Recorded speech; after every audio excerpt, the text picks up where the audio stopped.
বাংলাদেশ ছাত্রলীগ, আওয়ামী যুবলীগ ইত্যাদি বিভিন্ন সময় নির্যাতন, সহিংসতা ও মানবাধিকার লঙ্ঘনের ঘটনায় জড়িত থাকার অভিযোগে সমালোচিত হয়েছে। বিশেষ করে জুলাই বিপ্লবের সময় আওয়ামী লীগ এবং অঙ্গ সংগঠনসমূহ দলীয়ভাবে সিদ্ধান্ত গ্রহণের মাধ্যমে নৃশংসভাবে আন্দোলনকারীদের দমন করার জন্য অবৈধ অস্ত্রশস্ত্র সহকারে সন্ত্রাসী কর্মকাণ্ড করেছে।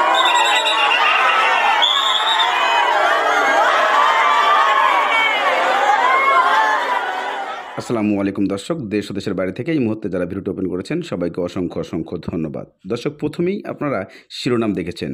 এই শিরোনামে শেখ হাসিনার বিচারাধীন যে কোর্টটি বসানো হয়েছে সেখানে শেখ হাসিনার বিচার পরিচালনা করছে সেটি লাইভে তুলে ধরা হচ্ছে এবং সাধারণ জনগণকে দেখানো হচ্ছে যে শেখ হাসিনা কী কী অপরাধ করেছিল, কেন তার নামে মামলা হয়েছে এবং কী তার শাস্তি হবে, এমন প্রতিক্রিয়া এবং এমন তর্ক বিতর্ক ওকালতভাবে চলছে। আপনারা ইতিমধ্যে দেখেছেন। চলুন আমরা চলে যাই সেই কোর্টে। আওয়ামী যুবলীগ ইত্যাদি বিভিন্ন সময় নির্যাতন, সহিংসতা ও মানবাধিকার লঙ্ঘনের ঘটনায় জড়িত থাকার অভিযোগে সমালোচিত হয়েছে। বিশেষ করে জুলাই বিপ্লবের সময় আওয়ামী লীগ এবং অঙ্গ সংগঠনসমূহ দলীয়ভাবে সিদ্ধান্ত গ্রহণের মাধ্যমে নৃশংসভাবে আন্দোলনকারীদের দমন করার জন্য অবৈধ অস্ত্রশস্ত্র সহকারে সন্ত্রাসী কর্মকাণ্ড পরিচালনা করে। নিচে এই সময়কালে কিছু উল্লেখযোগ্য ঘটনা তুলে ধরা হল। বাংলাদেশ আওয়ামী লীগ দেশের প্রাচীনতম রাজনৈতিক দলগুলোর অন্যতম। 1949 সালে প্রতিষ্ঠিত এই দলটি বাংলাদেশের স্বাধীনতা সংগ্রামে মুখ্য ভূমিকা রাখলেও পরবর্তীতে 1972 সালে বাংলাদেশের শাসনভার গ্রহণ করে স্বৈরাচার একদলীয় দুঃশাসন নির্মম দৃষ্টান্ত স্থাপন করে। এই দলটি 2009 সালে প্রশ্নবিদ্ধ এক নির্বাচনে জিতে ক্ষমতায় এসে অবৈধ অনৈতিক পদ্ধতিতে 2024 সালের 5ই আগস্ট পর্যন্ত ক্ষমতায় থাকাকালে জনগণের উপর ব্যাপক মাত্রায় দমন নিপীড়নের জন্য অভিযুক্ত হয়।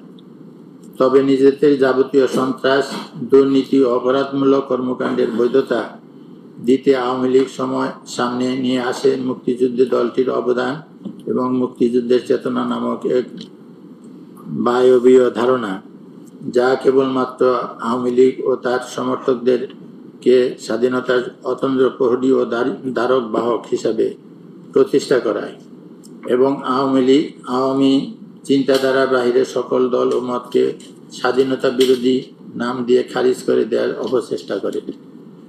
আওয়ামী লীগ বিরোধী দলে থাকাকালীন সময়ে দেশব্যাপী তাণ্ডব চালায়।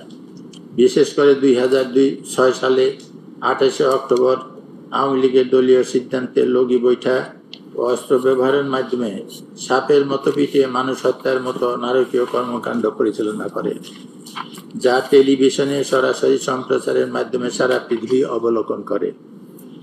এরপর ক্ষমতায় এসে বিডিআর হত্যাকাণ্ড, শাপলা চত্বর ম্যাসাকার, বিএনপি ও জামাতের বিক্ষোভ দমনের নামে শতাধিক মানুষ হত্যা, দেশব্যাপী গুম, ধর্ষণ, খুন ও সহ রাষ্ট্রীয় মদতে এবং অনাচারের রাজত্ব কায়েম করে, যেখানে দল হিসেবে আওয়ামী লীগের প্রায় সকল পর্যায়ের নেতাকর্মী সরাসরি অংশগ্রহণ করে এবং এর ফলে তাদের কোনো ধরনের জবাবদিহি দেওয়া হয়নি।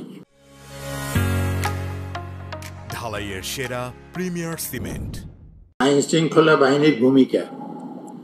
তৎকালীন আওয়ামী লীগ সরকার শান্তিপূর্ণ বিক্ষোভ দমনে রাষ্ট্রযন্ত্রের সকল আইন শৃঙ্খলা বাহিনীকে ব্যবহার করে এক নজিরবিহীন দমন অভিযান পরিচালনা করে।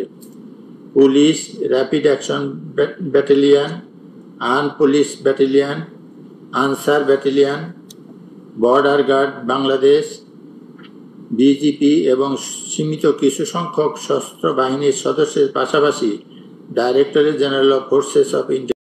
বাংলাদেশের ইতিহাসে এই প্রথম কোনো মামলা সরাসরি সাধারণ জনগণের মাঝে দেখানো হয় লাইভে, যা এর আগে কখনো এইভাবে দেখানো হয় নাই।